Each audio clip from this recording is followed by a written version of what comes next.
Hello and welcome to Gefet in the Daf. I'm Yael Shimoni, bringing to you together with Hadran in Yeshivat Drisha, learning Iyun in your BQ Daf Yomi. And we're going to deal with Daf Mem Gimel today.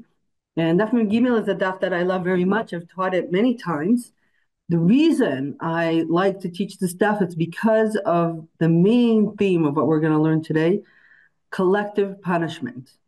So we will really reach the most interesting part of dealing with collective punishment at the end of the Gefet, and that's where we're headed. On the way, we'll also learn about vidui and about the dots in the Torah. There's a very interesting phenomenon of how do you learn the dots, where are the dots put. So all that will be part of our Gefet, but again, hold on with me till we get to the end of the Gefet, because I think there we'll really meet with fascinating ideas regarding the view of the Torah and the Tannaim to collective punishment. So, Bezrat Hashem. Let's begin with the Mishnah in Daf Mem Gimel. The Mishnah in Daf Mem Gimel, we're talking about a person who's going to be executed by skila. And not a very nice topic to learn, but still we'll see what's happening here in the Mishnah, and it will open us to, I think, interesting ideas. The Mishnah says, היה רחוק מבית הסקילה כ10 אמות, אומרים לו התוודה. When the man is walking towards his death, so 10 amot, which is not a long distance, before he reaches the place of the execution, he is told, do a vidui, confess. Why? Because everybody who is being killed by a Beit Din has to confess. שכן דרך כל המומתים מתוודים. And why is that? Says the Mishnah, שכל המתוודה יש לו חלק לעולם הבא. We have here a rule that the reason that you do vidui, the reason that you confess what you've done, is because the death of Beit Din can be something that clears you totally from your sin. But in order for that clearance to take place, you have to confess your sins. And if you do confess, you will reach the Olam Haba pure of everything you did, even though you did a sin which is very, very, very strong and problematic, because we're talking about somebody who is chayav mita. Okay, how do we know this? The Gemara, the Mishnah, tells us that we've learned this from the Torah, from the Navi actually, שכל המתוודה יש לו חלק לעולם הבא, שכן מצינו באחן שאמר לו יהושע, בני שים נא כבוד להשם אלוקי ישראל ותן לו תודה. ויען אחן את יהושע ויאמר, אמנה אנוכי חטאתי וכזאת וכזאת עשיתי. מניין שכיפר לו וידויו, שנאמר ויאמר יהושע, מה חרתנו יחרך אדוני ביום הזה תערכו ויתערכו לעולם הבא. So this is the beginning of the Mishnah. That's all we're going to do today. And this Mishnah is telling us, in order to understand me and understand my rule, you have to go back and learn Yoshua Perek Zayin. So what happens in Yoshua Perek Zayin? Let's do a brief repetition of the story. We're talking about Am Yisrael. They crossed the Jordan. They got into Israel. First, they dealt with Yericho. They conquered Yericho. Yericho was totally destroyed. And then there was a cherem on Yericho. What does it mean, a cherem? A law to say that you cannot touch anything from the city that was destroyed. All that belongs to God. Man cannot touch it at all. And then Yoshua Perek Zayin starts by saying, וימעלו בני ישראל מעל בחרם. Am Yisrael did not keep the law of the cherem. What happened? Achan ben Karmi ben Zavdi ben Zerach למטה יהודה לקח מן החרם ויחר אף השם מבני ישראל. So here is the backing of the story. There was a cherem, but Achan took something from the cherem, and God sees that as the sin of the entirety of Am Yisrael. What happens then? The next war is against the Ai, which is another city, and Yoshua and Am Yisrael are pretty sure they can easily overcome the city. But then, what happens because of the sin? They lose that war, and 36 people are killed. And Yoshua and the people of Israel are devastated and shocked. And Yoshua cries in front of Aron HaBrit and asks God, what happened? ויאמר יהושע, אדוני אלוהים, למה העביר את העם הזה, את הירדן, לתת אותנו ביד האמורי, להעבידנו, ולהועלנו ונשב בעבר הירדן? What did you do to us, says Yoshua? I don't understand. How come we won one war and then we lose the next one? What's happening here? Everybody will go against us. God, why did you do this? And then God answers Yoshua and says, I'll tell you why. ויאמר אדוני אל יהושע, קום לך, למה זה אתה נופל על פניך? חטא ישראל וגם עברו את בריתי. God tells him, it's not because I changed my mind about you, it's because you changed your mind about me. You have sinned. You took something from the cherem. But Yoshua says, we don't know who. So God says, you have to find the one, the sinner. And then there's a whole ceremony of goralot, a way to find out who is the sinner, and the sinner is found, it's Achan. And then Yoshua tells Achan, ויאמר יהושע, בני שים נא כבוד להשם אלוקי ישראל, ותן לו תודה, והגד נא לי, מה עשית? אל תכחד ממני. Yoshua asks Achan to share what did he do, and then Achan says, indeed I took from the cherem, אמנה אנוכי חטאתי להשם, כזאת וכזאת עשיתי. So this is the story in what's happening here at the background of the Mishnah. And the Mishnah takes these psukim and learn from these psukim the rule that if somebody confesses, then his death will be really a repentance for all his sins. And even the bad sins, the horrible sins that he's done, that because of them he was condemned to death, will be cleaned from him. Now that we remember the story, let's continue to the Gemara. And the Gemara continues with the line of the Mishnah and reads the psukim of Yoshua very carefully. And here we have something very interesting that Rav Asi says in the name of Rabbi Chanina. Amar Rav Asi, Amar Rabbi Chanina, מלמד שמעל החן בשלושה חרמים, שניים בימי משה ואחד בימי יהושע, שנאמר כזאת וכזאת עשיתי. Rabbi Chanina reads the pasuk of Achan's vidui, and he says, this pasuk is a little strange, because Achan says, חטאתי, כזאת וכזאת עשיתי. כזאת וכזאת means I did this and I did that. So what's this and that?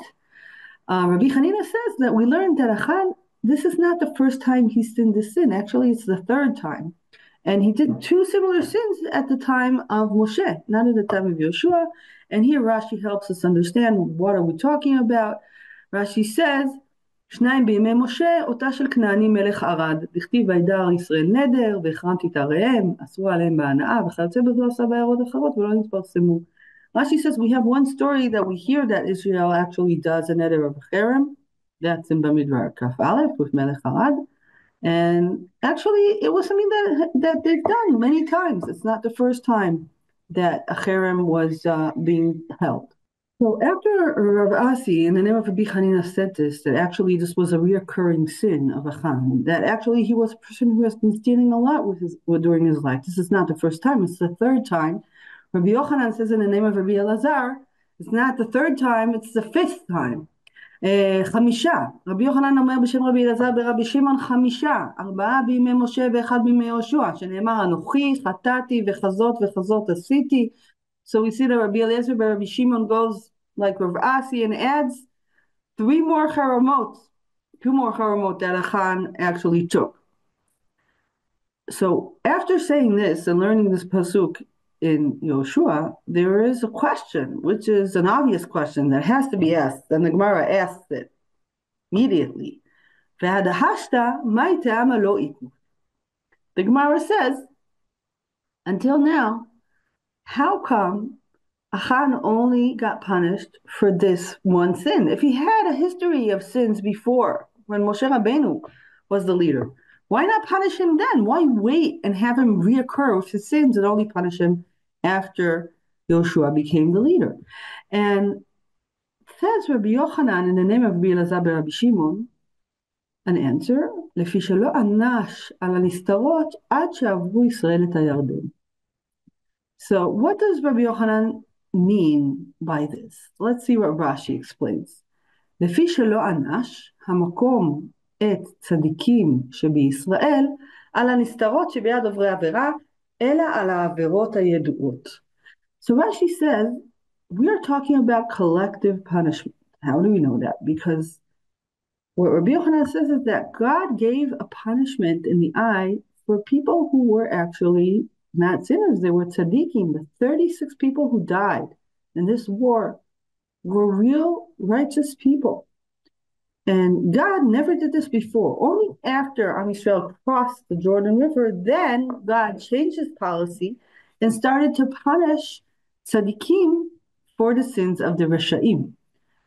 Why did this happen after Am Yisrael crossed the Jordan River? Explains Rashi, עד שעברו את הירדן, ושמעו וקיבלו עליהם ברכות וקללות בהר גריזים בהר עיבל, ונעשו ערבים זה לזה. We know that in Har Gerizim and Har Eival there was another brit that God made with Am Yisrael, and there was a new law put forth that we are all arevim for one another. We are all connected to one another. We all pay for each other's sins. And when did this actually begin? After we crossed the Jordan River. Of course, the statement of Rabbi Yochanan is very, very intriguing and strange. How come God uses collective punishment? Why would God create this kind of brit, this kind of agreement with Am Yisrael, that this is the kind of life that we should live, that we should pay for each other's sins? So the Sugya here continues and says that there's actually a machloket Tannaim about this idea. Everybody agrees that something changed when we crossed the Jordan River. Everybody agrees that there was some kind of level of collective kind of punishment in Eretz Yisrael. The question is, what kind? So let's look at this machloket, the machloket between Rabbi Yehuda and Rabbi Nechemia, famous and important machloket. Okay, just let's do this closely and slowly, because this is very, very triggering and interesting. Tannaim, says the Gemara. It's like the machloket Tannaim. הנסתרות להשם אלוקינו והנגלות לנו לבדנו עד עולם. This is a pasuk from Parashat Nitzavim. למה נקוד לנו לבנינו ועל העין שבעד? Why do we have dots in the Torah on some of this pasuk? מלמד שלא ענה של הנסתרות עד שעברו ישראל את הירדן דברי רבי יהודה. אמר לרבי נחמיה, וכי ענה של הנסתרות לעולם, והלא כבר נאמר עד עולם, אלא כשם שלא ענה של הנסתרות, כך לא ענה של אנשים שבגלוי, עד שעברו את ישראל את הירדן. אלא אחן, מה את העם היתנוש, משום דעה וידה בי אשתו ובניו. So this was the machloket between Rabbi Yehuda and Rabbi Nechemia. Let's begin with Rabbi Yehuda. Rabbi Yehuda says, before we crossed the Jordan River, we had collective punishment over revealed sins. When somebody knew of somebody else sinning, he could be punished for the sins that he didn't do, but he was aware of them happening. That's what it was in the desert.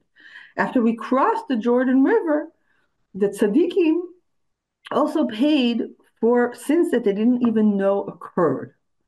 So Rabbi Yehuda says something which is very, very hard to grasp. Why would God do this? What's the idea of punishing people for something that they don't even know happened? We can understand punishing people for something they didn't know, but they were aware of. How can we understand this? Well, this is also what Rabbi Nechemia will say. There's an idea of tuchecha, an idea of arevut, that when you see somebody sinning and you don't try to stop him, actually you're also responsible for what he's doing. Okay, so that is something that we can understand why God would punish in that sense. That makes sense. But why punish tzaddikim if they don't even know that something happened? And Rabbi Nechemia disagrees with Rabbi Yehuda and says, listen, I agree with you that something happened when we crossed the Jordan River. I agree with you. What I don't agree with you is that there can be collective punishment for something that nobody could know about. That doesn't make sense. And therefore, says Rabbi Nechemia, when we were in the desert, there was no collective punishment. Even if somebody knew of somebody else sinning, he was not held accountable for the other person's deeds in the desert. Every person was on his own. When we crossed the Jordan River, then, and only then, did God hold us accountable for sins that were revealed, and expect the tzaddikim to try and prevent the averot of the Rishaim. And therefore, Rabbi Nechemia has to reread the parasha of the story of Achan, because Achan seems to be really something that was done, a sin that was hidden. How can Rabbi Nechemia explain this? And Rabbi Nechemia says, how come Achan got people from Israel who were righteous to be killed? It's because it wasn't a hidden sin. How come it wasn't hidden? His wife and his children knew. So this is not a hidden sin. This is a sin begalui. This is a revealed sin. So this is the machloket of Rabbi Yehuda, Rabbi Nechemia. You have it here sum up in a very small table. In the desert, according to Rabbi Yehuda, we were accountable for revealed sin, and according to Rabbi Nechemia, we weren't accountable for anything. Everybody was according to what their own deeds. When we crossed the Jordan River, everybody agrees that there was a change, something really moved forward. There was more of collectiveness in Am Yisrael. But Rabbi Yehuda says there's collectiveness even if you don't know what's happening. Rabbi Nechemia does not accept that, and he says, I'm sorry, it's only revealed sins, and therefore he reads the Parsha of Achan differently. So up till now, we saw this machloket, and as I promised you, we will return to this idea, how can Rabbi Nechemia say what he says? We explained Rabbi Nechemia, he makes sense. But how can Rabbi Yehuda say that God creates collective punishment for sins that are unknown? This is very, very hard in Svara, and we'll try to explain it at the end of the Gefet. But first, let's try to understand how this drasha works at all, because as we see, this drasha is built on nakod, on the dotting, on the pasuk, hanistarot Hashem Elokeinu v'aniglot lanu levanenu ad olam, and here Rashi and Tosafot try to explain to us how this works. We'll focus on the machloket of Rashi and Tosafot and explaining the de'ah of Rabbi Yehuda. We will leave Rabbi Nechemia aside. Again, this is a short shiur, we won't do all of it, but I think we'll learn something very interesting by understanding the technique that Rabbi Yehuda here uses according to Rashi and Tosafot, and understanding what nakod is. What are these dots in the Torah?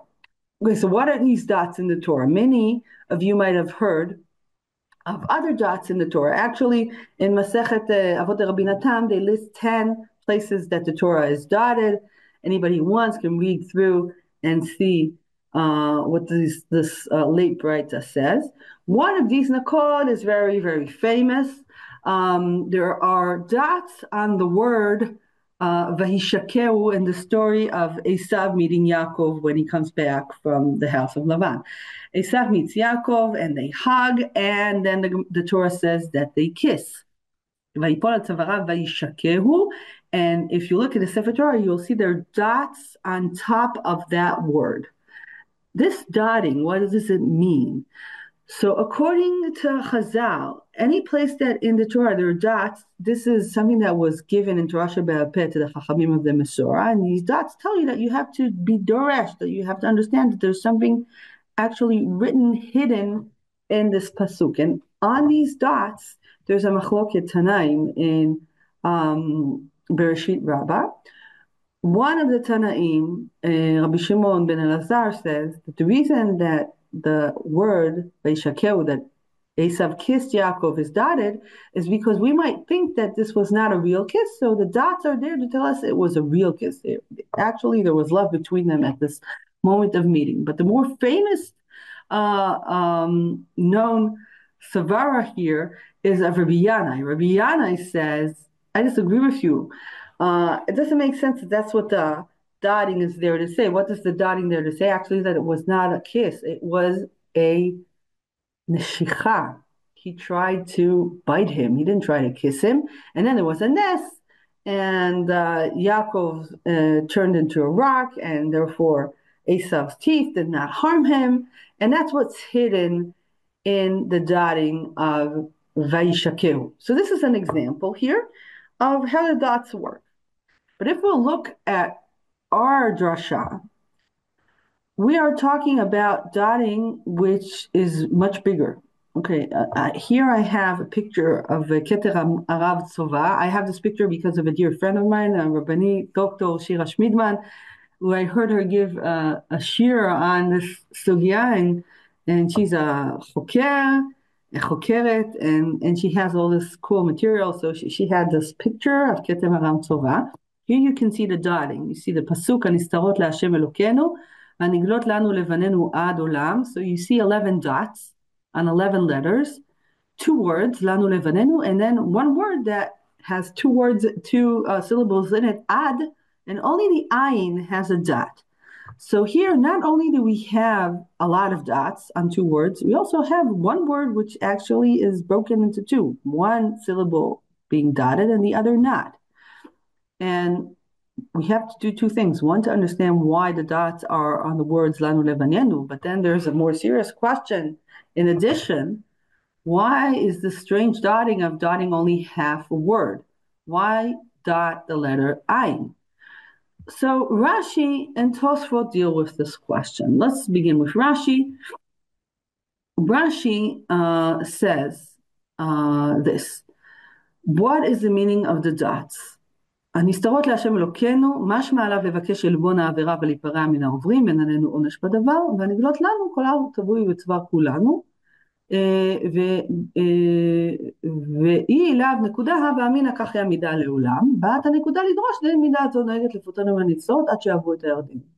So first Rashi says, easy things. Before, when we were in the desert, we had to read the pasuk easily in the pshat. Hanistarot LaHashem Elokeinu means that God takes care of what is unknown and he deals with the hidden sin.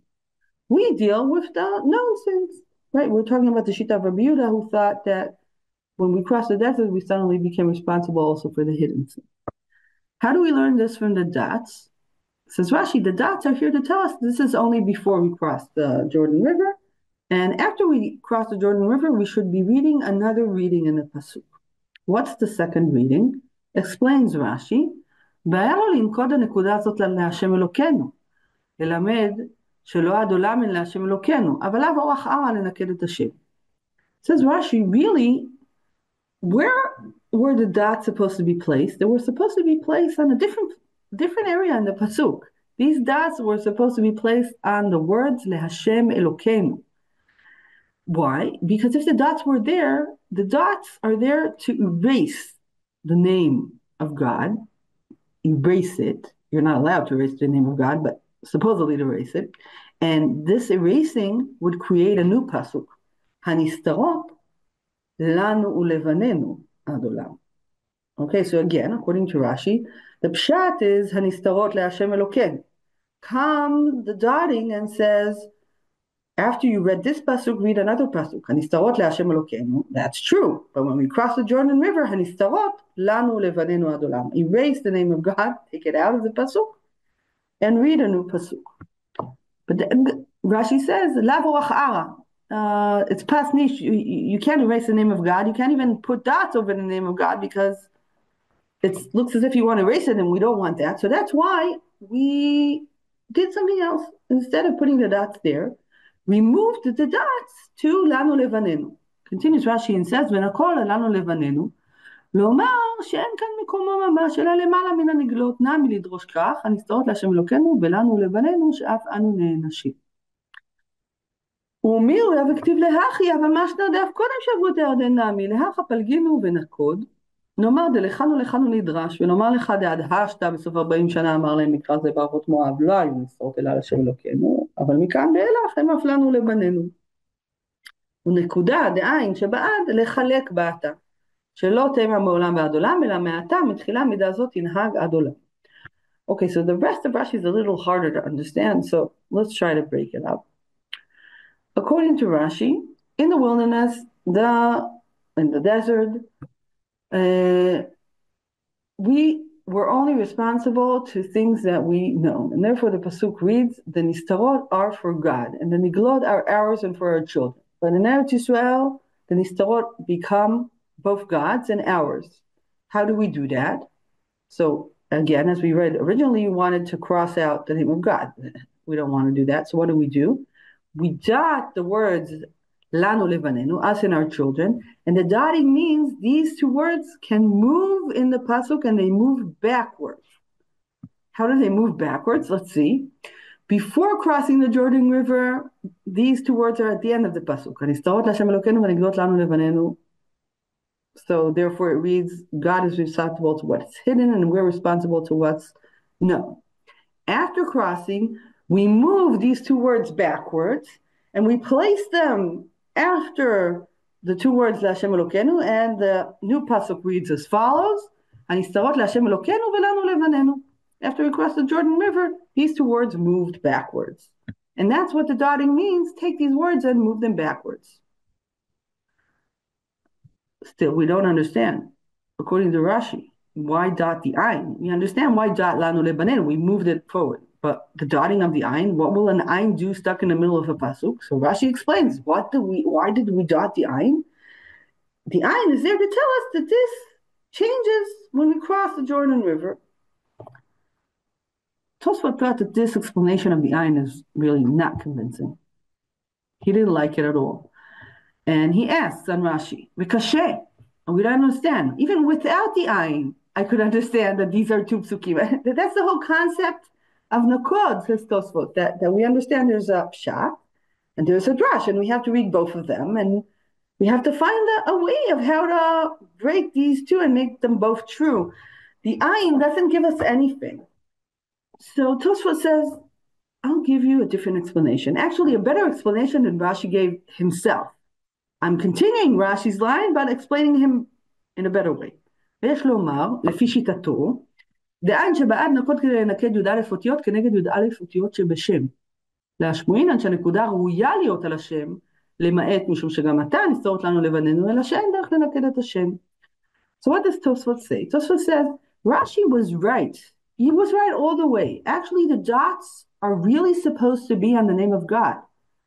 The dots are there to say that we erase the name of God out of the pasuk. How do we know that? So again, I'm using the source sheet of my dear friend Shira Schmiedman, Dr. Shira Schmiedman. If we look at how the Sofrei Stam would write Tanakh, we'll see that the usage of dots when it comes to writing old scriptures, the dots are always used to symbol erasing. It's erasing without erasing. Why did they do this? Because a lot of times a sofer can make a mistake when he writes. This is an example. Here we have a sofer that was writing LeDavid Hashem Ori V'Ish'i, and the pasuk says LeDavid Hashem Ori V'Ish'i Mimi Yira, Hashem Ma'oz Chayai Mimi Yifchad, and we see here that the sofer made a mistake and he wrote Mimi Yira twice. Now he didn't want to damage his writing, so he dotted his mistake, and we who understand what he did understand that we read this and we have to put aside the second word, ira. Why to dot? So Rabbanit Yael explained that sometimes Sofrim were not sure, was this a mistake or maybe this is true, so they sort of erased it without erasing it to keep both options open. And now we can understand what Tosafot said. Tosafot said, dots are there to erase. And really, Rashi was right. What we're supposed to do is read the pasuk once. The hidden are for God and the revealed are for you. And then after we cross the Jordan, we reread the pasuk. The hidden and the known are for you because we erased God out of it. How does that explain the ayin? So here is where Tosafot gives a very cool answer. Tosafot says, let's count the letters. Okay, if we want to really erase, and again, you're not allowed to erase the name of God, okay, but supposedly. So what are we supposed to erase? We're supposed to erase 11 letters. Why? The name of God is 4 letters. Hon Hashem. Lamed is another letter, so we have 5 letters in the first word, and then Elokeinu is another 6 word, not words, otiot, syllable. So let's count together. We reached 11. If we want to find a different area in the pasuk where we have 11 otiot, we try to erase lanu levanenu. We don't have enough. It's only 10. Lanu is 3 letters. Ulevanenu is another 7 letters. We're missing 1 letter. So we added the ayin in order to reach the number of letters that we wanted to erase. And that's why we have the strange dotting of the ayin. Because indeed, we want to erase 11 letters, the name of God, which in this pasuk includes LeHashem Elokeinu. So that's what Tosafot says. So again, why, according to Tosafot, do we dot the ayin? Not like what Rashi explained, but he says Rashi was right. We want to get to 11 letters because that's exactly the part of the pasuk that we want to erase. Okay, so let's summarize what we saw now. We diverged from the question of collective punishment, which we will return to shortly. And we saw the technique. The technique here is the dotting of letters. And Rashi explained to us that this technique usually means erasing, but here we didn't want to erase the name of God, so we used a different technique. We moved backwards the word lanu levanenu. And why is the ayin dotted? It was not a good answer that Rashi gave. And Tosafot said, no, Rashi was right in the first place. We're still erasing so to speak, the name of God. But in order to erase that, we have to have 11 letters, and we're lacking if we're only dotting Lanu Levanenu. So we had to add the Ayin of the Ad.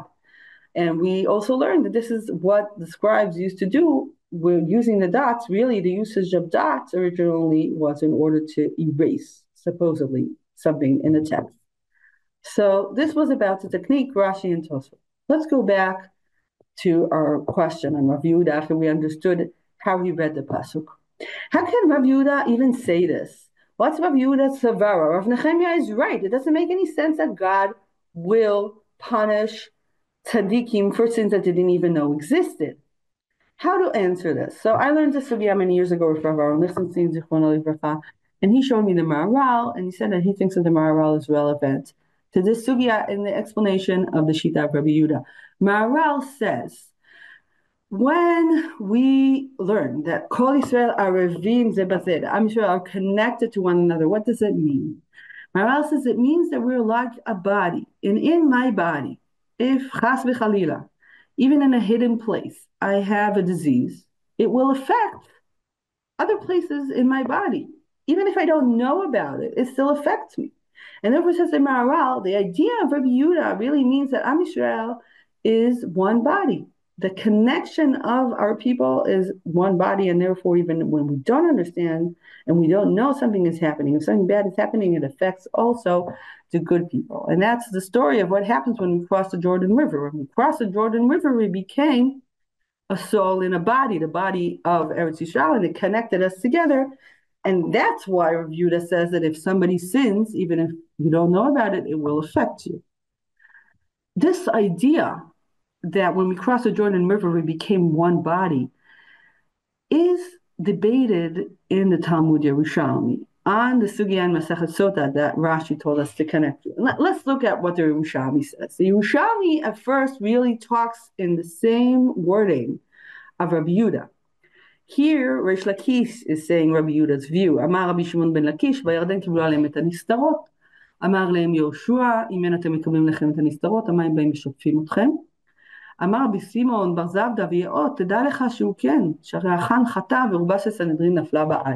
So here we mamish in the Yerushalmi have Rabbi Yehuda, we're talking about Achan, we're talking about the Nistarot, but let's listen to the last sentence of the Yerushalmi. אמר רבי לוי, ביבנה הותרה הרצועה, יצאה בת קול ואמרה אין לכם עסק בנסתרות.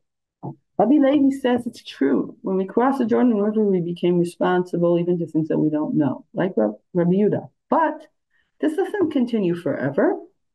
Actually, it stopped many years ago. It stopped in the beginning, in the first stage of the Galut. What was the first stage of the Galut? When Am Yisrael was still in Eretz Yisrael, but the Sanhedrin moved from Jerusalem to Yavne. That was the beginning of the Galut. And then already, a Bakul came out of heaven and said, no longer are you connected in this way, no longer are you responsible for things that you don't understand. So if we connect what the Maharal said and what the Yerushalmi said, it means that it's not only about living together in the same land. You know, here, when the Sanhedrin moved to Yavne, Am Yisrael was still in Eretz Yisrael. According to Yerushalmi, in order to have this strong connection between us, this one body, we have to be in a very high spiritual place. We have to have a functioning Sanhedrin in the right place. We have to have Bet HaMikdash. We need to be connected not only physically, but spiritually. And when we fall from that high level, then we are no longer connected in this way. And what the Yerushalmi actually makes us think is that this connection is not only a bad thing. It's not only, oh no, I will pay for sins that I'm not aware of. There is also a high level of spirituality involved here, and maybe this is how we can understand an interesting source about how the Ari would daven. The Ari HaKadosh would daven the vidui of Yamim Noraim. Right, in that vidui we say, Yashavnu, Bagamnu, Gazalnu, and a lot of very bad things, Gilui Arayot, and Shochad, and really horrible things. Ari was very, very tzaddik. He didn't do all these averos.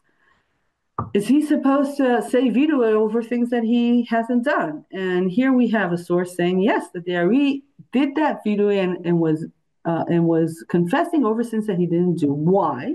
We explain you have to do that, and you have to say it in plural.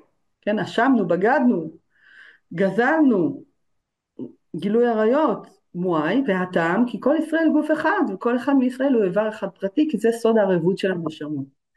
The Ari said, even though he was a lot after the Khurban, he said, there's a good side to this Averu. If this Averu means that the bad affects the good, it also means that the good can affect the bad. If a righteous person is confessing even for something that he didn't do, he can actually make repentance for that because we're one body. So maybe the Ari felt this higher connection because he was on a very, very spiritual level, and he felt Arut of the Neshamot, even though there was still Churban in his days, of course.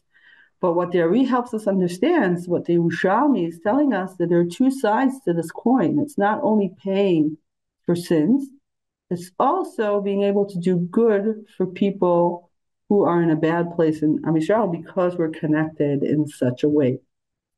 So let's sum up what we've learned about collective punishment.